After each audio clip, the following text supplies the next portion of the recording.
Welcome back to OpenLine. We were talking about the remarkable news today. Mayor Megan Barry admitted to an extramarital affair with a security officer provided by the Metro Police Department. The security officer has resigned. He's retired after 31 years in Metro.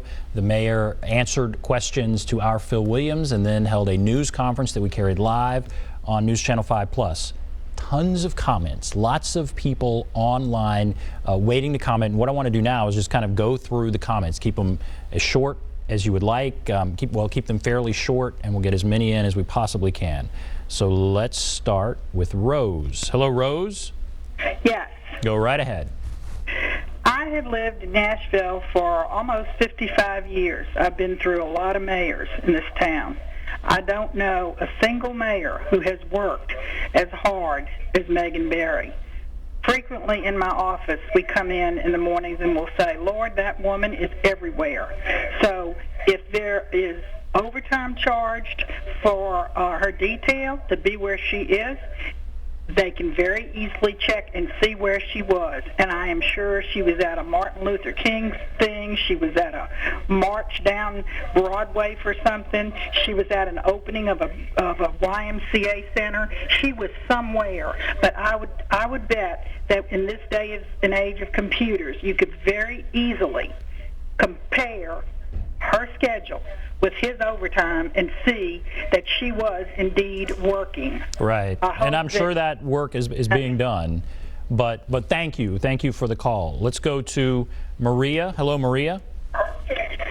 Yes, I don't have a comment, I just have a question, and okay. I don't know if it could be answered.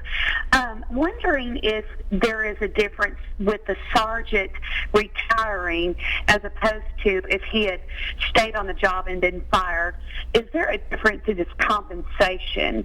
Did that change because he retired and he would save losing any compensation in his retirement? I don't know that there was any talk about him being fired. He had served for 31 years, I believe.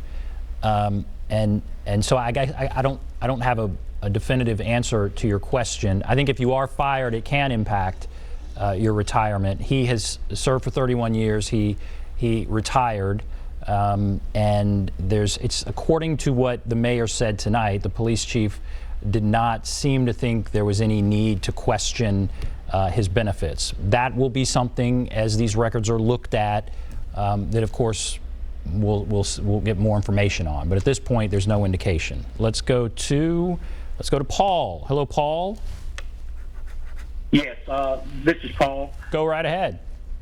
Yes, I agree with the lady that just made that. She actually asked my question, but I'd like to say that Phil Williams has did an excellent job in the research of this mayor and her sidekick there.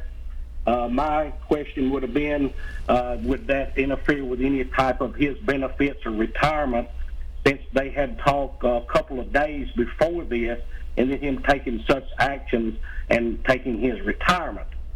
And I think Phil has a little bit more work to do. It needs to dig a little bit deeper.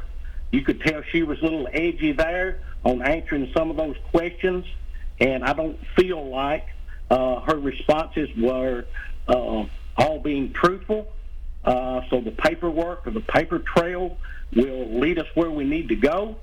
And I believe a lot of her overtime work was not done for the city's best interest. I think it was done basically for her own. Okay. Yeah, all right. Thank you, Cody. I'm going to move along just so we can get to a bunch of calls here. Let's go to Joe. Hello, Joe. Hi. I was just thinking that the budget and scheduling is the responsibility of the police department, and in the future they just need to audit the schedules and schedule people accordingly. No one works around the clock. They should have multiple shifts, and every year each department has to propose or ask for more money or an appropriate amount of money for their department. So I think annual audits on time and overtime, everybody else has to do it, and they just should have kept track of that overtime themselves. That's it. Okay. Thanks. All right. Thank you. Let's go to Olivia. Hello, Olivia.